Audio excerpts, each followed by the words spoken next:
ಯಾರು ಪ್ರಚೋದನೆಗೆ ಒಳಗಾಗಿ ಕೊಟ್ಟರು? ಇದೇ ಬಸವನಗೌಡ, ಪ್ಯಾಟ್ಲೆ, ಯತ್ನಾಳು ಇವರೆಲ್ಲ ಹಿಂದಿದ್ರಲ್ಲ. ಅಲ್ಲಿ ಏನಾಗಿತ್ತು? ಭಾರತೀಯ ಜನತಾ ಪಕ್ಷದ ವೇದಿಕೆ ಆಗಿತ್ತು, ನಿನ್ನೆ ಹೋರಾಟದ ವೇದಿಕೆ. ಯಾಕೆ ಕಾಂಗ್ರೆಸ್ದವ್ರು ಇರಲಿಲ್ಲ, ಬೇರೆ ಪಕ್ಷದವ್ರು ಇರಲಿಲ್ಲ? ಇವ್ರಿಗೆ ಪ್ರಶ್ನೆ ಕೇಳ್ರಿ. ಸುಮ್ಮನೆ ಸಮಾಜಕ್ಕೆ ಕೆಟ್ಟದ್ದು ಮಾಡಿದರು. ಸಮಾಜ ಕಟ್ಟಿದ್ದೀವಿ, ಮುಂದೂ ಕೂಡ ಕಟ್ತೀವಿ. ಸಮಾಜದ ಮೀಸಲಾತಿಯನ್ನು ನಾವು ಕೊಡಿಸ್ತೀವಿ.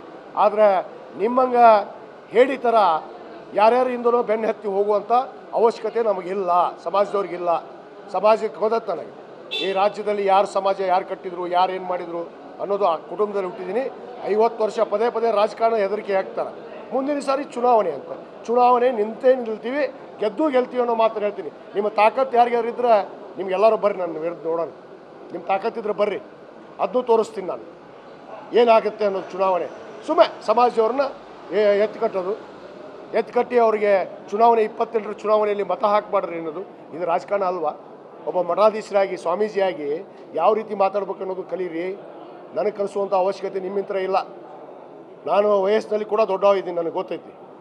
ನಿಮಗೆ ಗೌರವ ಕೊಟ್ಟಿದ್ದೀವಿ, ಆ ಗೌರವವನ್ನು ಉಳಿಸ್ಕೊಡ್ರಿ. ಸಮಾಜ ಸ್ವಾಮಿಗಳಾಗಿ ಮಾಡಿದ್ದೀವಿ. ನೀವೆಲ್ಲೋ ಒಂದು ಪಕ್ಷದಿಂದ, ಒಬ್ಬ ವ್ಯಕ್ತಿಯಿಂದ ಬೆನ್ನತ್ತಿ ಹೋಗ್ತೀರಿ ಅಂದ್ರೆ ನಾವು ಯಾರೂ ಸಹಿಸೋಕ್ಕಾಗೋದಿಲ್ಲ. ಸತ್ಯಾಸತ್ಯತೆ ಇಂದಲ್ಲ ನಾಳೆ ಬಂದೇ ಬರ್ತು ಹೊರಗೆ. ಏನು ಇವರು BJP ಅವ್ರು ಏನು ಮಾಡಿದರು? ಹಿಂದೆ 2D 2C ಕೊಟ್ಟರಲ್ಲ, ಇವರೇ ಸಂಭ್ರಮ ಮಾಡಿದ್ರಲ್ಲ ಇವರೇ. ಮತ್ತೊಂದು ತಿರಸ್ಕಾರ ಯಾಕೆ ಮಾಡಿದ್ರಪ್ಪ? ಇವತ್ತು ಯಾಕೆ 2A ಕೇಳ್ತಾ ಇದ್ದೀರಪ್ಪ? 2A ಕೇಳೋದಕ್ಕೆ ಇವತ್ತು ತಡೆಯಾಜ್ಞೆ ಇದೆ ಸರ್ವೋಚ್ಚ ನ್ಯಾಯಾಲಯದಲ್ಲಿ. ತಡೆಯಾಜ್ಞೆ ಇದ್ದಾಗ ಮೀಸಲಾತಿಯನ್ನು ಸರ್ಕಾರ ತೆಗೆದುಕೊಳ್ಳೋಕ್ಕಾಗತ್ತೋ? ಅದು ಸರ್ವೋಚ್ಚ ನ್ಯಾಯಾಲಯದ ತಡೆಯಾಜ್ಞೆ ಇದ್ದಾಗ ಇದನ್ನೆಲ್ಲ ಮುಚ್ಚಿಟ್ಬಿಡೋದು, ಪಾಪ ಜನರನ್ನ ಹಾದಿ ತಪ್ಪಿಸೋದು. ಏನಿಲ್ಲ, ಕೊಡ್ತಾ ಇಲ್ಲ, ಸಿದ್ದರಾಮಯ್ಯ ಸರ್ಕಾರ ಕೊಡ್ತಾ ಇಲ್ಲ. ಸಿದ್ದರಾಮಯ್ಯರು ಲಾಠಿ ಚಾರ್ಜ್ ಮಾಡಿಸಿದ್ರು, ಹೊಡಿಸಿದ್ರು. ಅದಕ್ಕೆ ಕೇಳಿದ ಶಾಸಕರು ಒಬ್ಬರು ಇದ್ದರು. ಅದು ನನ್ನ ಮೇಲೆ ನಾನು ಕೇಳ್ಕೊಂಡು ಸುಮ್ಮನೆ ಇದ್ದಂತೆ. ನೀವು ಪ್ರಚೋದನೆ ಮಾಡಿ ಪಾಪ ನಮ್ಮ ಬಡವರಿಗೆ ಹೊಡಿಸಿದಿರಿ.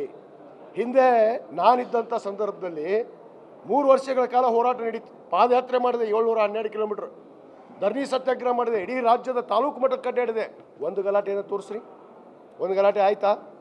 ಇದೇ ಹಿಂದೆ ಸುವರ್ಣ ಮುತ್ತಿಗೆ ಹಾಕ್ಬೇಕಂದಾಗ ಇದೇ ಬಸವರಾಜ ಬೊಮ್ಮಾಯಿ ಅವರು ಇಲ್ಲೇ ನಮ್ಮನ್ನು ಕರೆದು ಸಂಧಾನ ಮಾಡಿದರು. ನೀನು ನಮ್ಮ ಮುಖ್ಯಮಂತ್ರಿಗಳು ಕೂಡ ಕರೆದ್ರು ಇವ್ರಿಗೆ, ಬರ್ರಿ ನೀವು ಹೋರಾಟಗಾರರು 10 ಜನ ಮಾತುಕತೆ ಮಾಡೋಣ ಅಂದಾಗ ಇವ್ರು ತಿರಸ್ಕಾರ ಮಾಡಿ ಮುತ್ತಿಗೆ ಹಾಕಕ್ಕೆ ಪ್ರಯತ್ನ ಪಟ್ಟರೆ, ಕಾನೂನನ್ನ ಕೈ ತೊಗೊಳಕ್ಕೆ ಹಚ್ಚಿದ್ರಲ್ಲ, ಯಾರು ಮಾಡಿದ್ರು? ಕಲ್ಲು ತೂರಿದ್ರು ಯಾರು? ಅದಕ್ಕೆ ಹೇಳ್ತಿಲ್ಲ, ಇವರು ಅಲ್ಲಿ ಉದ್ದೇಶಪೂರ್ವಕವಾಗಿ ಜನರನ್ನ ಕಲ್ಲು ತೂರ್ಸಕ್ಕೆ ಹಚ್ಚಿ ಪಾಪ ಅಮಾಯಕರನ್ನ ಹೊಡಿಸಿ ಇವತ್ತು ಅವ್ರಿಗೆ ಯಾರು ನೋಡ್ಕೋತಾರೆ ರೀ? ನಾಳೆ ಅವ್ರಿಗೆ ಹೆಚ್ಚು ಕಡಿಮೆ ಆಗಿ ಏನಾದರೂ ಆಗಿದ್ರೆ ಯಾರು ನೋಡ್ಕೋತಾರೆ? ಸ್ವಾಮೀಜಿ ನೋಡ್ಕೋತಾರ? ಇವ್ರ ನಾಯಕರದಾರಲ್ಲ ಇವ್ರು ನೋಡ್ಕೋತಾರ? ಇವ್ರು ಅವ್ರ ಮನೆಗೆ ಹೋಗಿ ಬಿದ್ದಾರ ಪಾಪ, ಇವ್ರು ನೋಡ್ಕೋತಾರ? ಸುಮ್ಮನೆ ಹಾದಿ ತಪ್ಪಿಸುವಂಥ ಕೆಲಸ ಆಗಬಾರ್ದು. ಸರ್ವೋಚ್ಚ ನ್ಯಾಯಾಲಯದಲ್ಲಿದೆ. ನಾವು ಮಾನ್ಯ ಮುಖ್ಯಮಂತ್ರಿಗೆ ವಿನಂತಿ ಮಾಡ್ಕೊಂಡಿದ್ದೀನಿ, ಸದನದಲ್ಲಿ ಕೂಡ ನಾನು ಪ್ರಸ್ತಾಪಪಡಿಸಿದ್ದೀನಿ. ನಾವು ಬಹಳ ಸ್ಪಷ್ಟವಾಗಿದ್ದೀವಿ. ನಮ್ಮ ಸಮಾಜದ ಕಟ್ಟ ಮನುಷ್ಯನಿಗೆ ಶೈಕ್ಷಣಿಕವಾಗಿ, ಉದ್ಯೋಗಕ್ಕಾಗಿ ಮೀಸಲಾತಿಯನ್ನು ಕೊಡಿಸೋದು ನಮ್ಮ ಗುರಿಯಾಗಿದೆ. ಹಿಂದುಳಿದ ವರ್ಗದ ಆಯೋಗದ ಪೂರ್ಣ ಪ್ರಮಾಣ ವರದಿ ತೆಗೆದುಕೊಂಡು ಸರ್ಕಾರ ಏನು ಸರ್ವೋಚ್ಚ ನ್ಯಾಯಾಲಯದಲ್ಲಿ ತಡೆಯಾಜ್ಞೆ ಇದೆ ಅದನ್ನು ನಾವು ಮೊದಲು ಇತ್ಯರ್ಥ ಮಾಡ್ಕೋಬೇಕು.